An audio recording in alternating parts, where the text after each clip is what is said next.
Hi, I'm Minister Ralf Friedrichs. Making a difference is my belief. Here's my challenge to everyone. I just want to challenge everyone, a challenge I'm also trying to live out. No matter how busy you are, there is always something you can do to brighten someone's day. Give someone a hug. Send a text with an inspiring quote. Friends, mail a heartfelt card. Tell someone how much you appreciate him or her. If we look, each day presents us with opportunities to share kindness throughout the world. My core belief that we are called to not only love God and love people, but to carry out the Great Commission and share the eternal message of Jesus Christ. My goal is to help you reimagine your life and let go of the thoughts and behaviors that undermine you so that a renewed and fulfilled you can emerge starting today. We must love one another as God loves each and every one of us. To be able to love, we, my friends, need a clean heart. Prayer is what gives us a clean heart. The fruit of prayer is deepening of faith, and the fruit of faith is love. I hope each and every one of you remember to show compassion and have a great life ahead of you with Jesus Christ. Good morning. My name is Ralf Friedrichs. I'm an author, an addiction recovery coach, a life coach, minister, and the host of this show, the Take Your Life Back Today radio show. You can see a video version of this if you go to YouTube under channel Take Your Life Back Today show. God doesn't see you at a distance. He sees you up close, and he will still choose you. I'm going to be 60 day after tomorrow. 60 is not middle age, not even close. 60 is a reckoning with the truth of mortality, with change, with a new sense of myself as finite. But 60 is also the new 40.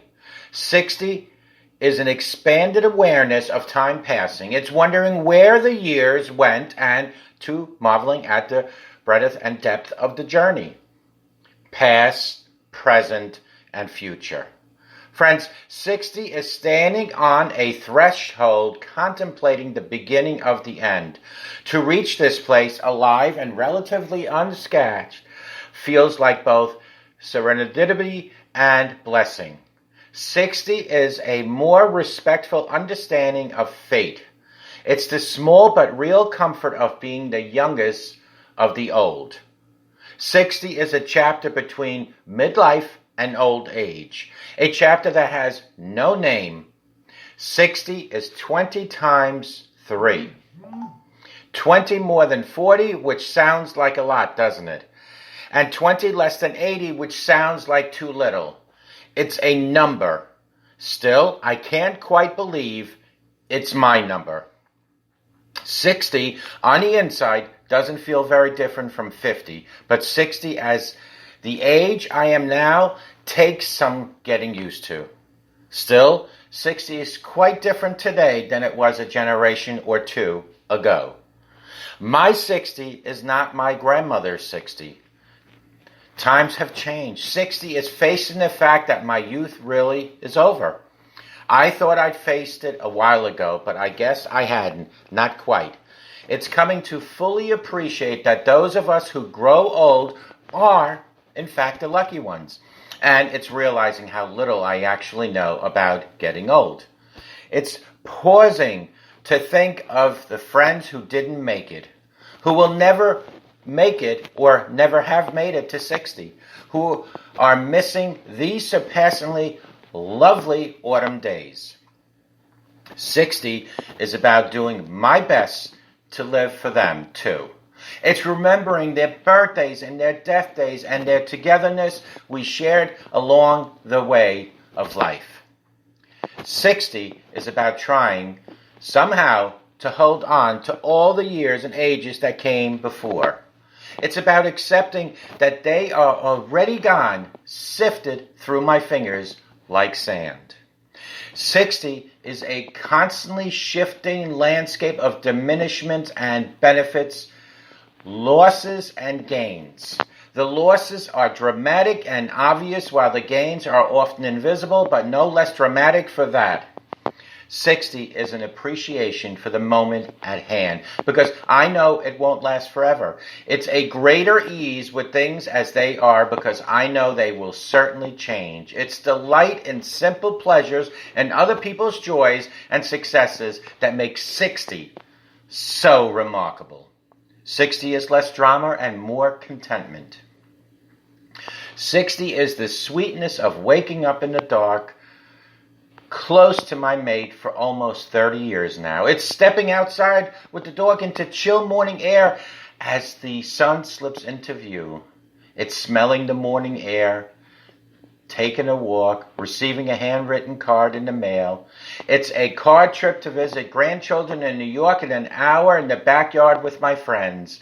The reassurance of connection, caring, and along the way, sometimes it can make it complicated, but 60 is a great age. A tale in which we are but single threads woven through our tiny portions of vast human whole, because there are many millions of people that are 60 right now.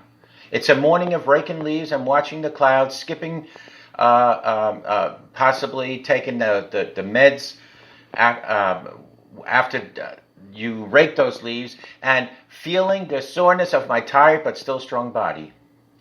It's a few silent hours of writing, a sense of satisfaction and having work to do, ideas to wrestle with, and sentences to shape. It's continuing to believe in the power of words to heal the wound, to close the distance, to make a difference in this world and within your own family. 60 is trying out new radio station, curling up on the love seat once the yard work is done and you're just about surviving the achiness. Watching a movie, legs stretched out onto the side of the couch. It's a few minutes of reading before bedtime. 60 is a newfound regard for life. It is realizing that the gift of an ordinary day becomes only more precious with each and every passing year. 60 is two deceased parents in their 80s that have been alive. Had they been alive today, they would have been in their 80s, I should have said. 3 daughters who are in their 30s, and a wife about to turn 61 in 6 months. It is stopping in my tracks every now and then to wonder, how did time pass by so quick? And how did all this happen? 60 is about creating fluid relationships with aging folks with their grown children. And 60 is about making room for new connections to flourish. It's about opening our home, our hearts to others in need, who are in need every day, only to realize that I was also in need once or twice in my life, and I'm very thankful I'm not anymore. 60 is not caring at all about the labels and caring a great deal about the love. It's living proof that family isn't always defined by blood, but by affinity and affection, choice and intention. That is how family is defined. 60s offering an arm to my elderly neighbors and receiving a helping hand from others that are younger than me. It is marveling at the strength of all those bonds, even as I begin to absorb the necessity of one day letting each of them go. It's about stepping into steady the older generation and stepping aside to allow members of the younger ones to stumble and fall and get up on their feet again and again. As I always say, fall 7 times, get up 8 times, my friend. 60 is a dance of intimacy and independence, closeness and distance, reaching out and holding back, longing and surrendering each and every day.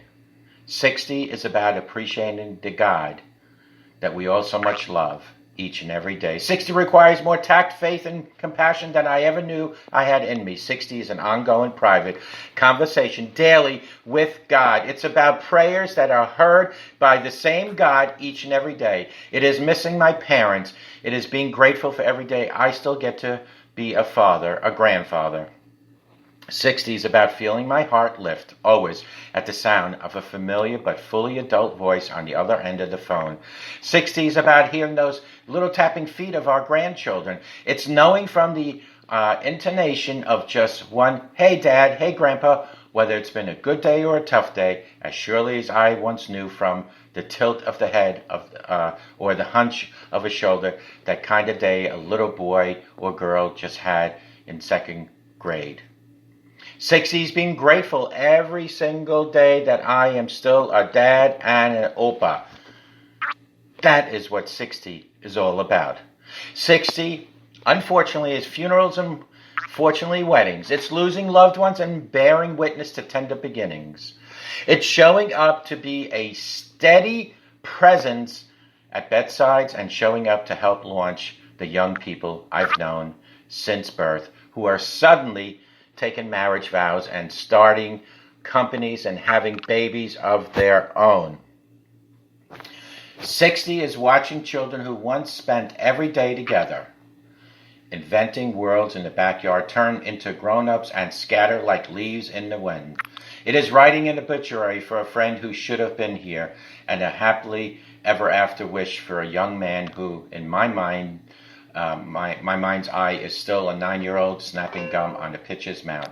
It is pretty new dancing shoes with heels that aren't too high for those granddaughters aspire. And it's the plain dark skirt hanging in the back of the closet for my wife, awaiting its next call of duty.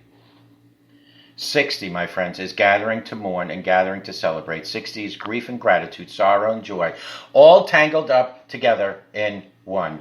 60 is flipping through cute outfits on the rack and knowing better than to try them on. And when I say cute, I'm talking about my old lederhosen. It's being able to say, I'm too old for that, without resentment. 60 is being done with without shopping around like it used to be when we were younger, but it's also finding out that dressing means wearing whatever feels good at our age. It's the freedom to have my own style, to change it day by day. 60 is about shopping at thrift stores, just as I did many years ago. 60 is the stretchy pair of pants and the confidence to wear it. 60 is never leaving the house without a list. It's forgetting even things on the list when I go to the store. That's what 60 is all about. 60 is forgetting things that don't go on the list sometimes as well, and remembering things. It's losing my cell phone and finding it in the refrigerator. That's what 60 is about. It's losing my reading glasses and finding them on my head. Or worse, it's losing my glasses, finding them, putting them on, and only to realize that I'm already wearing them, so it's time for a new eye exam. It's being able to laugh at all these things. That's what 60 is about. It's rummaging around in the pantry for dinner or eating cereal, skipping dinner totally. It's a takeout without guilt. That's what 60 is about. It's going out to dinner just because. It's the freedom to trash the list. That's what 60 is about. 60 is choosing comfy over style. But 60 is also slower and less predictable. Not as athletic, but more tender. As much about pleasure in the mind, it's about the hunger in the body. Age is full of surprises. Not all of them are bad. That's what 60 is about. It's looking crabby in every photograph, even when I know I was happy. Friends, 60 is its moments of ups and downs. It has its moments ups and downs. So much is over. There's no going back. 60 is a realization that joy doesn't just happen. I have to choose it, and again, it's a choice that requires effort and work on my end. 60 is an opportunity to rethink some old ideas. It's a farewell to certain kind of ambition, and it's an uncomplicated pleasure in the job at hand. Cutting back the garden, stuffing envelopes for local nonprofit, going with a friend to doctor. That's what 60 is about. And I hope each and every one of you watching me that's younger than me, I hope you get to see and experience 60 one day. May God bless each and every one of you. Call me at 844-405-HELP, because together we can help each other take our lives back. Be good to yourselves and always be good to each other.